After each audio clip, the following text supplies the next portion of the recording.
Hello, I'm Janet McLaren Bouknight, and I'm a reproductive endocrinologist or a fertility specialist at the University of Alabama at Birmingham. One of the things that I do in my clinic is see cancer patients and counsel them on how their cancer treatment will affect their fertility and also about their options for fertility preservation. Come with me and let's go see some patients together. Hi, are you Justin? I am. I'm Dr. Bouknight. It's nice to meet you. Likewise. I'm glad you could be here today.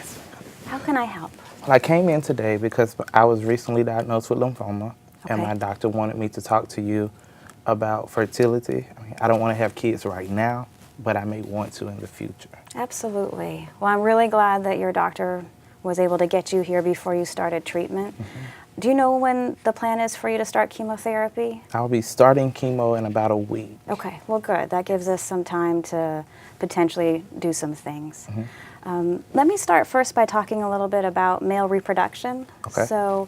And this is a pretty sensitive area to talk about, but this is what I do every day.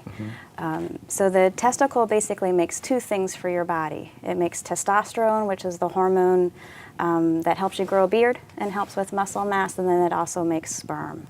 Okay. The reason your doctor wanted you to come here is because the treatments they're going to need to give you for your cancer have the potential to harm the testicle's ability to make both testosterone and sperm.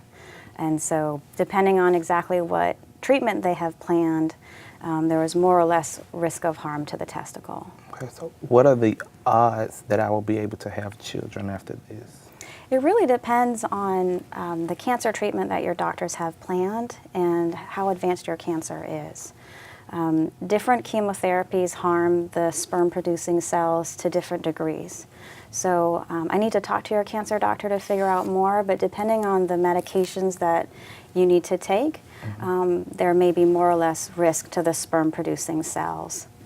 The other thing is if your cancer treatment involves any radiation, we want to make sure that the testicles are shielded. There's a way to protect them from the radiation, because any radiation would also harm the sperm-producing cells. Okay, and he had mentioned an option about sperm banking. I'm sure. What exactly is that? Yeah, that's the main thing that we do for men for fertility preservation. So we have been freezing sperm for fertility treatments for years, and it's a very safe thing to do. Sperm survive very well in a freezing and thawing process. So that's a routine thing that we do in fertility practice. Okay. The most guaranteed way to preserve your fertility is for us to go ahead and have you bank away some sperm samples, and we can do that up until you start your chemotherapy. Those will go into the freezer and they are safe there. You can go through your cancer treatment, and then afterwards I recommend checking about a year after you're done with your cancer treatment. We can check and see how sperm production is. If it's normal, then we don't need to keep those sperm samples in storage. But if your sperm count is low or if the sperm-producing cells are no longer working, those samples will be there for us to use in the future to help you build a family. Okay. How much does a treatment like this cost? I mean, how do I know what part will be covered on my insurance? That's a really important question. And the good news is that for sperm banking, these costs are not the costs that people are usually worried about with fertility treatment. Okay. Every insurance provider is different. You know, usually in the state of Alabama, fertility treatments are not paid for, but often this is covered as part of your cancer care. So we definitely need to check with your own insurer, but it may be that this visit and the sperm banking is covered. If not, centers like ours at UAB, the cost is $400 for your visit with me and then for banking up to 6 samples.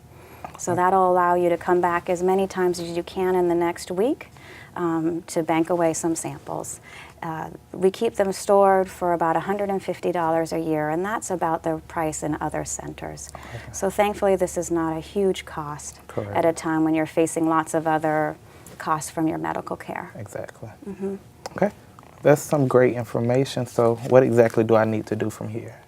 So if you know that you want to bank away some sperm, we can get started on that today. Okay. If you'd like some time to think about it more, I know you've already found our booklet there. It goes through some of the options. One other thing, I know we talked mainly about sperm banking. The other important part of this is knowing if your hormone production is normal.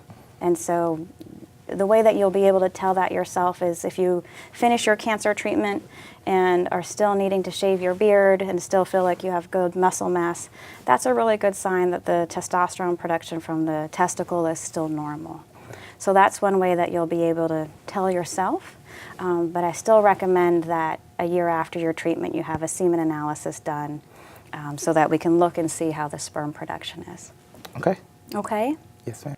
So think these things over and then just know that we are happy to help in any way. Thank you so much. You're very welcome.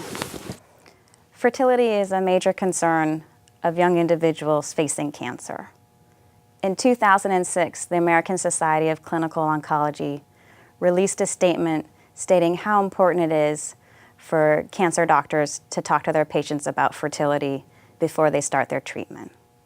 For men, both chemotherapy and radiation can harm the sperm-producing cells.